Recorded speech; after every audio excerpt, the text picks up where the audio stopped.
Hello from London, guys. Here is Jan calling you from the heart of United Kingdom, and we have Dan here in Czech Republic, I presume.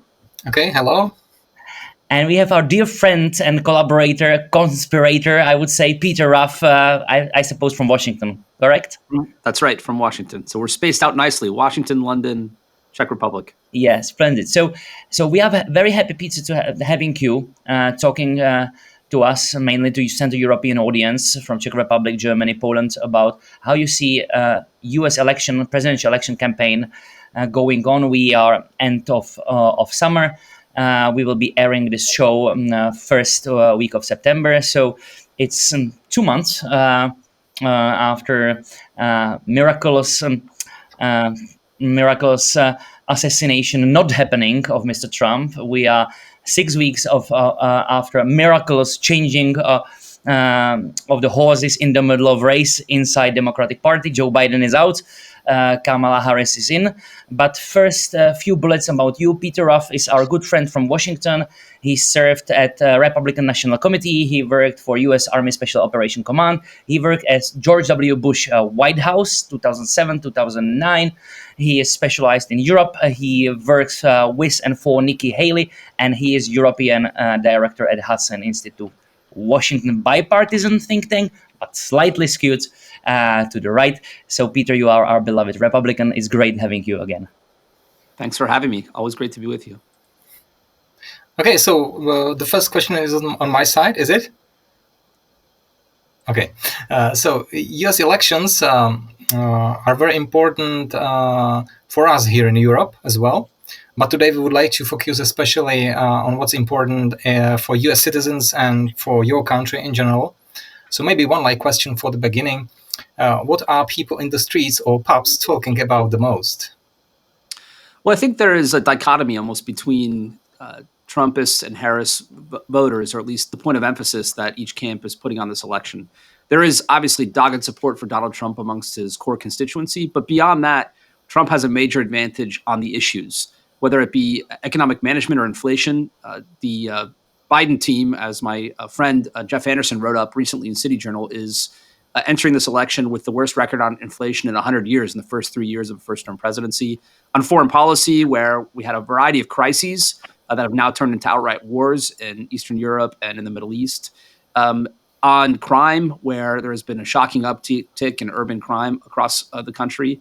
And I would say one area, immigration, of course, which is a hot topic, perhaps the issue par excellence that's regularly in the press, especially amongst conservative media. One issue where Harris might have points to score, which the Democrats are hitting hard, is the matter of abortion, where there is at least a school of thought that in the midterm elections, when just our Congresses voted on, the Democrats managed to stave off major losses in 2022 because of the decision by the U.S. Supreme Court to de facto kick the abortion issue back to our individual states rather than have a federal legal position on the right of abortion.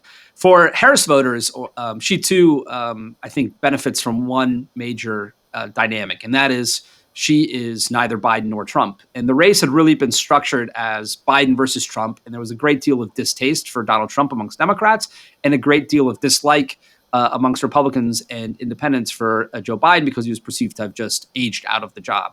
Harris is neither Biden nor Trump, and so she's enjoyed that, I think, in the last and kind of being a fresh name that many independents might not be that familiar with. Moreover, I would say that she's enjoyed just incredibly positive, fawning press coverage, bordering on almost the pathetic, in my view. I mean, the amount of coverage she has gotten has been a absolute shift from some of the criticism she received from her time as vice president with staff turnover, poor performances when she did travel to Central and Eastern Europe, for example, lack of knowledge or real read into the issues. But she has gotten this personality bump by virtue of not being Biden or Trump. And we'll see whether or not that is a brush fire or whether or not now that the traditional American campaigning season kicks off on Labor Day, which for us is early September, there's a focus on the policies, on the issues, and there she'll have some problems because for American politics, she's a little bit far to the left, I would say. You already said that. So probably Team Trump was preparing for different elections. 2 months ago, they were preparing for Joe Biden. Two elderly gentlemen, Biden and Trump. So that's why Trump probably also picked J.D. Vance as a younger acolyte, less than 40 years old.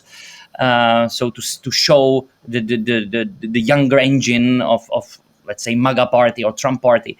But then all the changes in the first part of July. Do you think that Trump campaign is a little bit lost still, because after Joe Biden stepped down and Kamala Harris in the race, their attacks or President Trump attacks are a little bit erratic. He didn't stay on a message until now. It's a little bit like, up and down. So do you think that they were stuck in the past a little bit? Well, it's almost hard to describe this campaign as a race. It's more like a roller coaster. And you've already pointed out a few of the reasons why it has been such an incredible and surreal experience. An assassination attempt on a presidential candidate. That's the first in a very long time. The first time since March of 1968 that a sitting president who could run for re-election decides not and chooses not to do so. Then, of course, Lyndon Baines Johnson in the throes of the Vietnam War deciding not to run for re-election. Kamala Harris not winning a single vote in the primaries, yet being nominated to the votes. That also is an enormous novelty.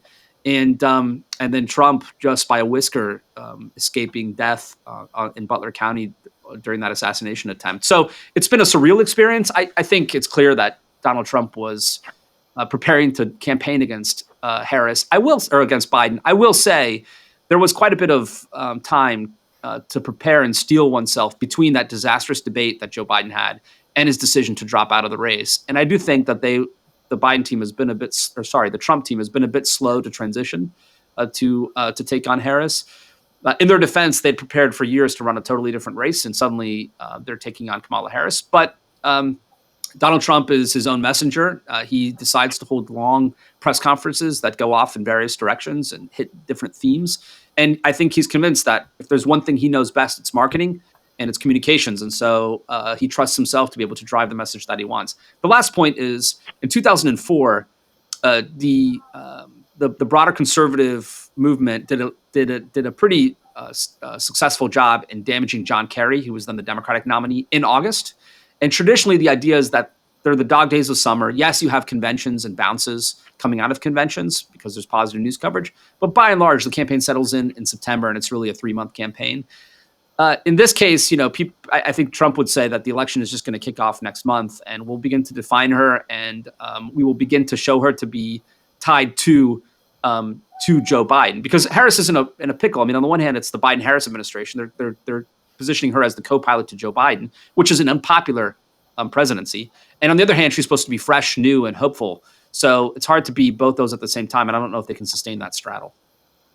Okay, when we are talking about the both candidates, do you think that anyone of the both is now in a better shape or position, or is it just now an approximately something like a draw or like this? Well, I put Jan's previous question to a Trump official a month or two ago, and they kind of acknowledged that, look, it takes a while to pivot towards a new race and a new candidate. I put your question to a pollster the other day, and he said in his mind that if he were Trump, he would take a coin flip. If he were Harris, he's not sure he would, which is to say that Harris might be the slight favorite right now. But this depends a lot on whether or not she is in the midst of a very impressive and massive brush fire, or whether or not it's truly here to stay and she can actually sustain this. I mean, she has yet to do really any interviews. She has yet to sit down on any policy discussions, and you cannot sustain that over the course of 3 to 4 months. Trump regularly submits himself to questioning. And so question is, pun intended, can she actually manage through the spotlight and really execute a 3-month race under the Klieg lights? I'll remind you, she ran in 2019, 2020 for president on her own, and she performed terribly and was blown out after high early hopes in the early state of Iowa. So if you ask pollsters, they might say that Harris is a slight betting favorite, but there are other pollsters like Rasmussen Reports, which has a great reputation, who would say, based on the numbers I've seen, that Trump might be the slight favorite. Question. She's not the first vice president running for president, but basically last 3 years she was not very visible. There was plenty of written and thought on the radio and TV that sort of like Joe Biden sidelined her. How, from marketing perspective, and you work for few politicians, how is it possible to recreate this picture that she is a part of Biden-Harris team, but there is not much legacy of the last 3 years? Is it positive now, starting fresh, or there is some negativity? How you feel about it? Well, I think the consensus, and this includes, people I've spoken to behind closed doors that are close to the Biden administration, she was a underperforming vice president. She had a raft of negative stories from staff turnover to the migration issue, where she was deemed the border czar for a few years, and the early kind of fawning coverage. I remember standing in a grocery line in Alexandria, Virginia, and they have these magazines at checkout, and in the opening days of the Biden administration, it was Biden Harris, and you had her picture on the front, and reporters were contacting me about profiles they're going to be writing for European media on Kamala Harris. That died off pretty quickly. And I remember at the time when I put this question of, wow, Harris really seems to be getting a lot of press and a lot of play in the Biden administration, and Joe Biden better watch out, because if he's walking down the stairs, she might put a stiletto into his back to take over, to kind of diminish him. And this Biden, this very close to Joe Biden or the broader Biden world Democrat said to me, "That's wrong. Joe Biden has a very loyal staff around him," which I think is proven to be true. And Kamala Harris has, struggled to maintain a coherent operation. So, I think she's benefited from just an unbelievably. The press has been totally in the tank for Kamala Harris, and I spoke to a reporter from one of the major American newspapers just yesterday, and they would kill me if I quoted them. So I'll just keep this on background for our viewers. But she basically said even I wouldn't defend some of this, and I think that's true. Yeah, there's maybe one general phenomenon you have already touched in several times in your questions, and that is common to the whole world, and especially personally to Donald Trump. And this phenomenon is deepening, and what I'm talking about is some kind of polarization across the society. So what is your opinion in general on this fact, and how do you think it will influence the election? Well, it does mean that even a poor candidate is unlikely to experience sort of Walter Mondale levels of defeat, who famously basically got crushed by President Reagan across the board. It's hard for me to imagine, impossible for me to imagine a Republican right now picking up a state like California or New York. But it's equally impossible for me to imagine a Democrat winning Alabama or Mississippi. So it's true that we've had a sorting effect in recent years where there are Democratic and Republican clusters around the country. Democrats tend to be in the major cities, sort of cosmopolitan, urbane elite. And that is also what defines the leadership of their party, which I thought was a bit interesting, because at the Democratic National Convention, you had Democrats stand up and trash the rich, and they themselves are worth unbelievable sums of personal money. But the Republicans, they're more rural and traditional mores, and part of kind of rural America. And I don't have a great gauge for this, because on the one hand, I think there is an online politics that is very polarized, and you feel that. On the other hand, if you just speak to average Americans in their neighborhoods, politics doesn't dominate their lives. They don't think about this all the time. They vote, but I don't know how incensed they are if you're a Harris voter in my home state of Iowa to meet a Trump voter, or vice versa. But if you are part of the political activist class, I think it's just grown much more visceral than it was in decades past. So I can't really gauge how polarized the country is. I just know that there are mass protests aimed against Donald Trump and against Kamala Harris, and we see those periodically. The question is, how much does that reflect not just a few, even tens of millions of Americans, but actually the hundreds of millions that make up this country? Maybe let's talk about this. Let's not talk about polarization, but differences in the society. So if you can talk about 2-3 topics on both sides that either organically or artificially they will put on a pedestal in the campaign. So for what Trump campaign will talk to American people about, and what Harris will talk about. So Donald Trump, if he runs a disciplined campaign, will focus on economics and economic performance. Going back to this famous phrase that James Carville, who was Bill Clinton's senior strategist in the early 90s presidential campaign, said, "It's the economy is stupid." I think, Jan, you've quoted that to me in our own conversations, how important the economy is, and it is. And inflation is a problem. There is a recent revision on employment data that was, I think, disappointing, and that will hurt the incumbent, no doubt. Moreover, I think Trump will focus on those issues that are his bread and butter, which he cares a lot about, and where I think the Biden-Harris administration has a lot to answer for. Law and order, so crime. They will talk about migration and immigration as a major issue.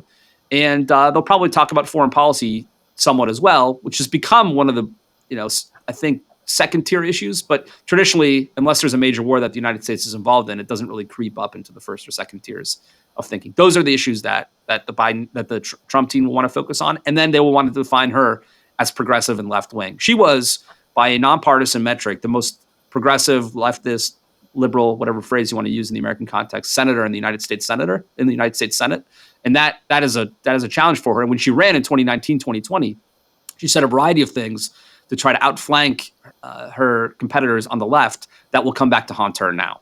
So I think that's a point of focus. For Harris, it will be abortion as an issue, which I've already mentioned. They will want to highlight abortion and go after the Republicans on that.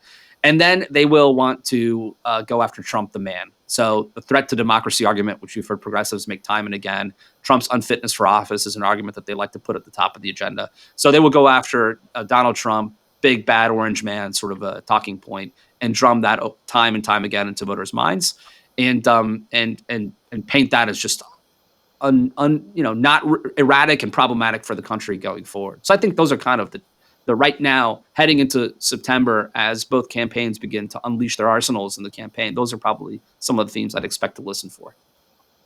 Yeah, when you're talking about inflation, the United States belongs to the most advanced economies in the world with high standard of living. And despite the income distribution in the United States is not even, we know it, it's a little bit surprising for me that what our Americans concern the most is inflation, what we are talking about. So it's even more interesting when we look at the development, because now the inflation is close to the normal. But on the other hand, we have U.S. households saved a lot in the COVID, but now this surplus savings have been exhausted to a great extent, and prices are much higher than before COVID. So will inflation really be the key election point, or will it fade away because inflation is still decreasing? Good question if it will fade away, but I tend to think that topics get locked in a few months out, unless there's a dramatic event that changes the trajectory of a campaign, like a September 11th type of cataclysmic event. It's hard for campaigns to totally change their line of attack too late in the game. Moreover, the Trump team likes to hook inflation to the Biden administration's demand stimulus. Think of the Inflation Reduction Act, for example.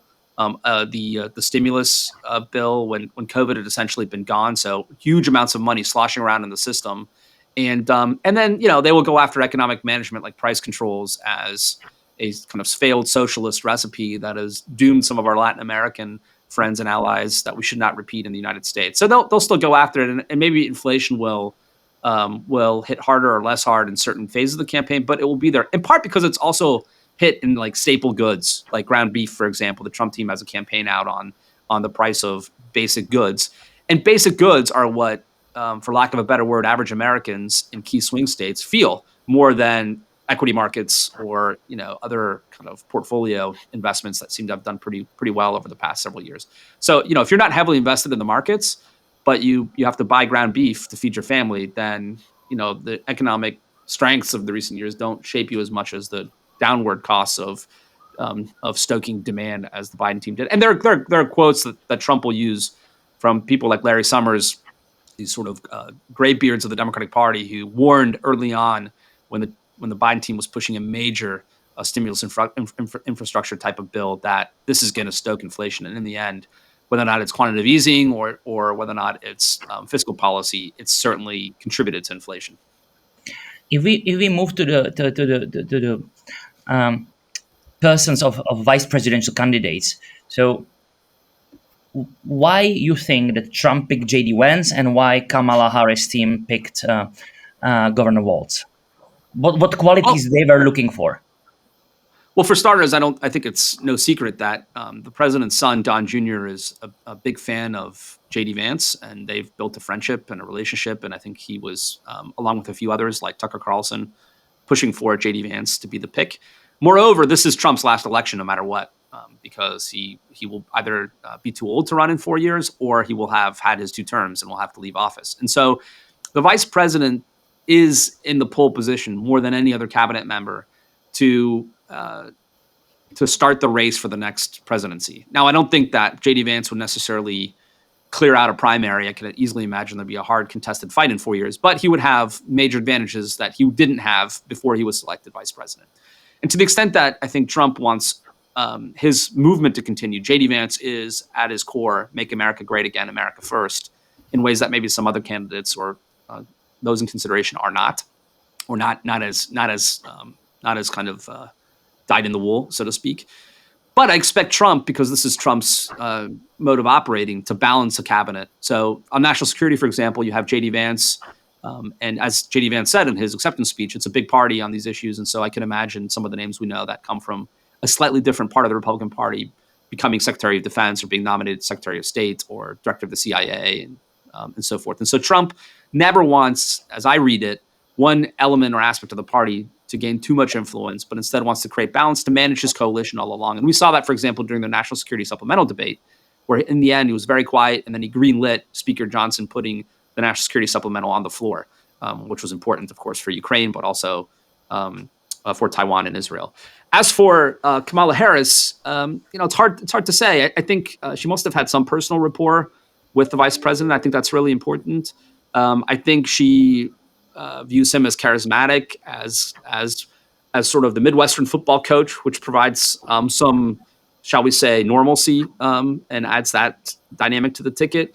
He's a progressive, and it doubles down in her kind of progressive left-wing pitch to the public. But if in her mind, the media is lifting her up, then she's banking on the media to in a way whitewash her left-wing kind of record in order to win over the American people, then ideology is not much of a concern. It's more presentation and storytelling.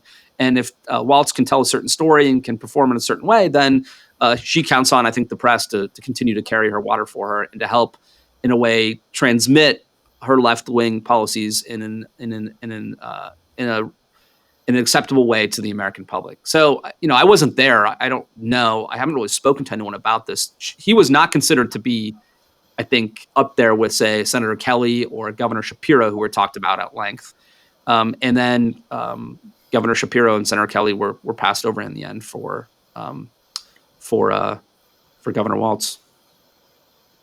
Okay, when we talk about major players, what I would like to know is how well do they represent the opinions of their parties? Because especially in the personality of Donald Trump, I see that it's not very well in coincidence with the opinion of the whole party. Like, for example, Donald Trump is very strong on economic protectionism, but I don't see that Republicans in general would like it. So how well are really representing opinions of the parties?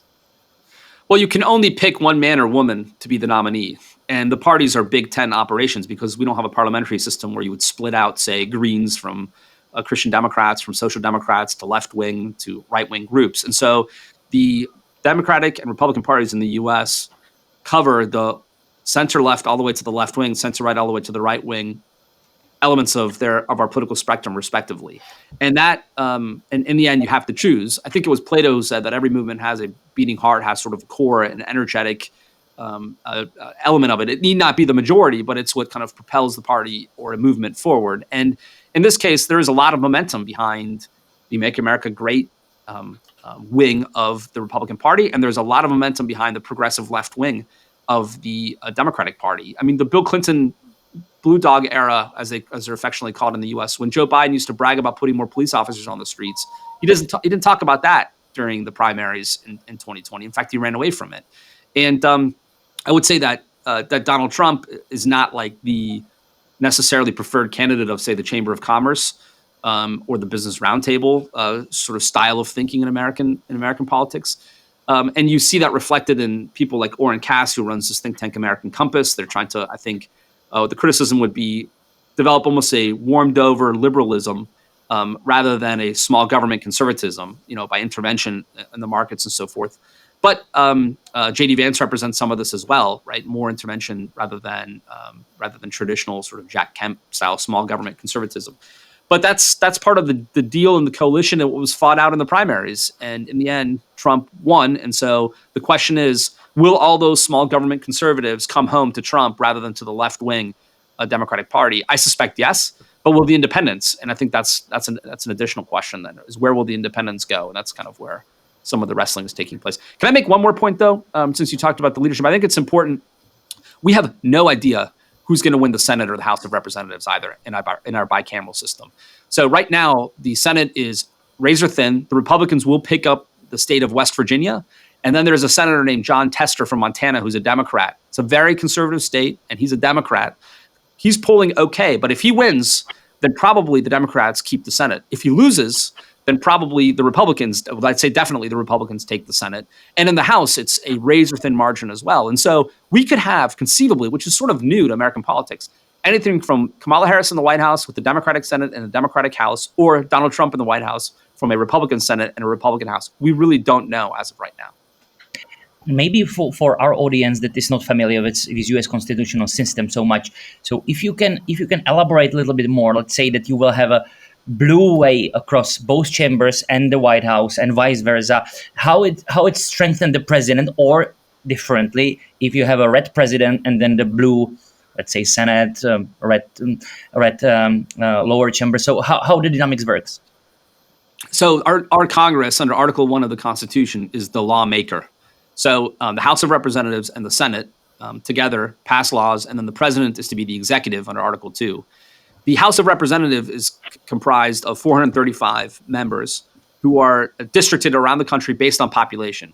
So the state of Iowa, my home state, or the state of Wyoming, even less populous, has fewer representatives than, say, New York, Texas, California.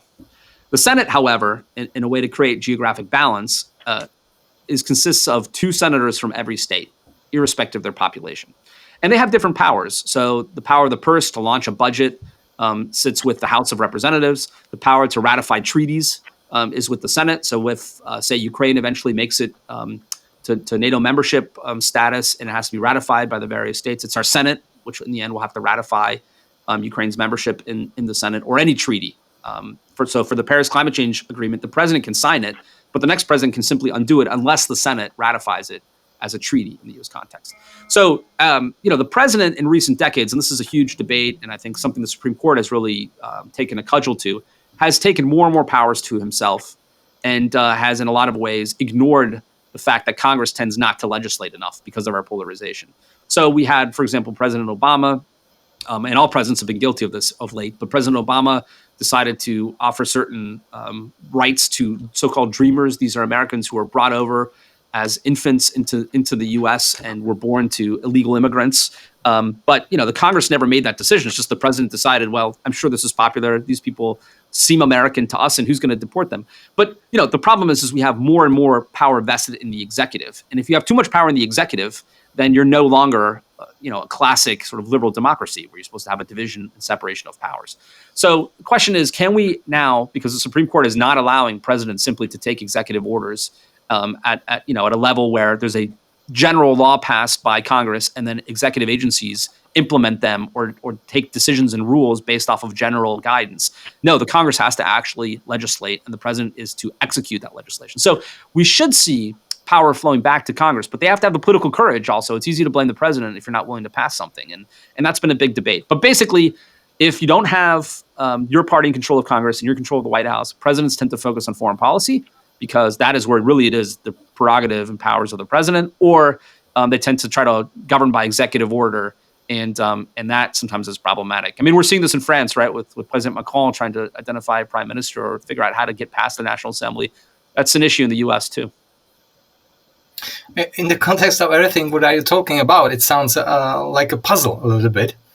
And so it's extremely difficult to estimate what will happen. So is it at all possible to say what will happen after the election when, for example, Donald Trump win, or when Kamala Harris win? I mean, is there any danger in like some civil unrest or so on?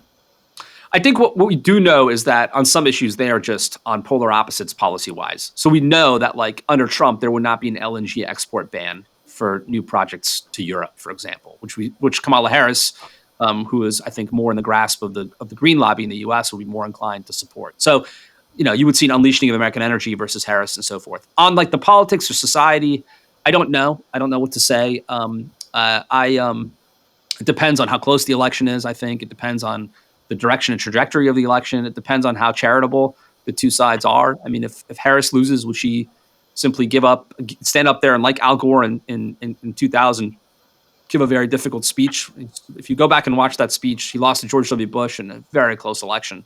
Gore sort of sighs and then does his duty and in the end concedes the race. Would you expect that from Trump or Harris? I don't know. And how would their constituents react? I will say that having experienced January 6th as a country, I think the Congress will probably take more security precautions this time. And I also would say that Harris's voters are in the cities, so you would expect the cities to be like the George Floyd summer, much more aflame, whereas Trump's are more rural, and so I don't know how that manifests itself. It will be different because you'd have to announce, like, we're doing January 6th rally on January 6th, and then people fly in. I remember that day I was on the metro coming into Washington, and at the Reagan Airport, which is our domestic airport here, all these Trump people getting on, and I'm saying, what are these people doing here? Because I hadn't grasped that there was a rally on the mall. So, that's kind of perceivable, whereas kind of an upsurge of protest or anger in New York or in Washington from left-wing forces is maybe a little bit less easy to gauge because they're already in position. I really don't know. What might sound paradoxical now when we think about Trump as an isolationist and MAGA movement as an isolationist movement, if we think about him and his people, his sons and son-in-law Jared Kushner and now J.D. Vance, they talk about international arena a lot. J.D. Vance outspoken on China, Trump, of course, with his negotiation style similar to some Medici princes of the past, kind of one-on-one negotiation. I will negotiate with Putin, I will negotiate with Kim Il-sung, and so on. Then there is a track record, Abraham Accords, no doubt, big success of previous Trump administration. Kamala, she's not so known in international arena. Let's see whether she knows where Central and Eastern Europe is. Trump definitely knows it because his first wife was from here. And his current wife is also from Central and Eastern Europe. But we talk a lot about domestic issues. There are three big issues now internationally that whoever will be president, they will have to deal with. It's Ukraine, it's Israel, and it's China. So how these things are important to American voter, and will these debates about international stuff emerge as a topics in the elections? Well, international political economy already has. And here I just expect neither Harris nor Trump to push for new FTAs for, say, with the possible exception of the United Kingdom, since you're sitting in London. But even there, it's unclear to me. There's not a lot of appetite for it in the upper Midwest, which is the path to power. I mean, whoever wins Pennsylvania or Michigan or Wisconsin, or perhaps all three or some combination, is likely to win the presidency. So those are states that are not necessarily enthusiastic about new FTAs or new free trade agreements. We're in a new era there. The Washington Consensus, as it was called, is basically gone. On classic foreign and security policy, there are, I think, criticisms that are levied of Joe Biden's management of the war in Ukraine, and certainly his distance to Israel or the pressure he's put on the Israelis of late that I think Trump will want to score points with. But I don't view it as a regular theme in the election. It'll come up periodically, like the prisoners exchange was sort of a big political moment when the U.S. organized that multi-country dramatic prisoner exchange, and that seized attention for a day. But then, thereafter, we return back to kind of our core topics. So, for Americans, some of these places still feel far away and maybe less acute than they might for a Central and Eastern European. I will say, to your point, though, Harris and her one major swing that I can recall to Central and Eastern Europe, has very little command of foreign policy and will probably not make her mark there. She might be forced to make her mark in the sense that she becomes president, there's a crisis or there's major issues to manage and she has to take decisions. But I expect her to be more kind of following the progressive wing of the Democratic Party on foreign policy. And that's that. Maybe there's a room for the last question, is it? Yeah. So I suppose there is a question I forgot to ask about, but it's, I suppose, at least important, and it's about debating skills of the both candidates. Because we could see that the last TV debate was the end for Joe Biden. So what we can expect from Kamala Harris in the TV debates with Donald Trump? I think Harris's team has already set expectations very low, which is wise. And there's always a race to set low expectations, because I think Governor Walz has done the same, because then in the spin that follows, even a sort of moderately interesting performance is chalked up as a win. I did live commentary on the Harris-Pence debate, I remember 4 years ago, and I was underwhelmed by her. I thought she lost the debate. I have a colleague in the political world who watched all of Harris's past debates recently, presumably for some reason, some debate prep reasons. And he actually thought that she does better than they let on. And so she's an okay debater. But, she's not deep on policy. And I think that's an issue. Now, Trump is, sort of practiced at this. He always has a cutting quip. And he just sets out vectors, even if he doesn't get into details. Like, where Donald Trump is heading on immigration. Where he's heading on energy exports. Where he's heading on tax policy and regulatory reform. That I don't really know that, other than just thinking she's left-wing and progressive, that we've heard a lot from Harris on some of these areas. So we need, it'll be interesting to see whether or not she's pressed in interviews, which I think she struggles more in, to articulate her positions, or whether or not, in debates she struggles. But, I tend to think, the consensus is that, like, George W. Bush said this when I worked for him. Debates tend to be overvalued a bit. You can lose. After this Biden debate, you can lose your whole candidacy during one, but there tends not to be a silver bullet that is that can be fired. But you can ruin your own campaign during one. But they're probably a little bit overvalued, I guess, in this case, because she's not doing any press. It'll be more interesting. Maybe final question, if I may. We spoke about last 40 minutes about, it's about presidential candidates, VPs for in the race. It's more like side job or sidekick. You just said that President Bush was saying that, debates are overvalued. What's the it factor? What's the something? Is it money? Is it some great policy speech? Is it some great movement? What's the it factor that will help one or another candidate to get through the finish line first? Is that something from your experience? By the way, George H.W. Bush, who served as Ronald Reagan's vice president, famously said about the vice presidency, "You die, I fly," because his job was to go to state funerals around the world, which I think was kind of a humoring statement about the vice presidency. I think that's a little bit much, but it's still funny. I don't think money is the key, because both sides will saturate the airwaves and they'll have air cover. And, in 2016, the most well-financed candidate on the Republican side was Jeb Bush. And then Hillary Clinton had excellent financing in the general election, and yet Trump still won. So, I tend to name ID matters a lot. Harris is developing that. Trump has universal name ID from a village in Togo to, Washington, D.C., I would imagine.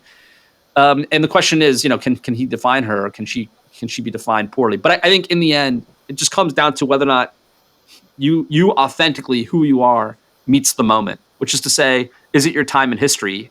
And if say Reagan ran in 2016, would he win the nomination? I'm not so sure. If Trump ran in 1980, would he have won the nomination? I don't think so. There are different points in history where your message and who you are really fits the moment. And we are in a populist nationalist period, while not neglecting the other parts of the Republican Party. And on the Democratic side, I would say we're moving in a very progressive direction. And if Harris can sell herself as competent and coherent on that, then we'll see whether or not she manages to keep enough independents on board to win. I tend to think that nationalism in the U.S. does better with independents than progressivism, but Trump the man has a lot of ground to make up with his own presentation, I think, among some independents. That was Peter Ruff. Thank you for being with us. Thanks for having me. Cheers. Thank you very much. Okay, bye.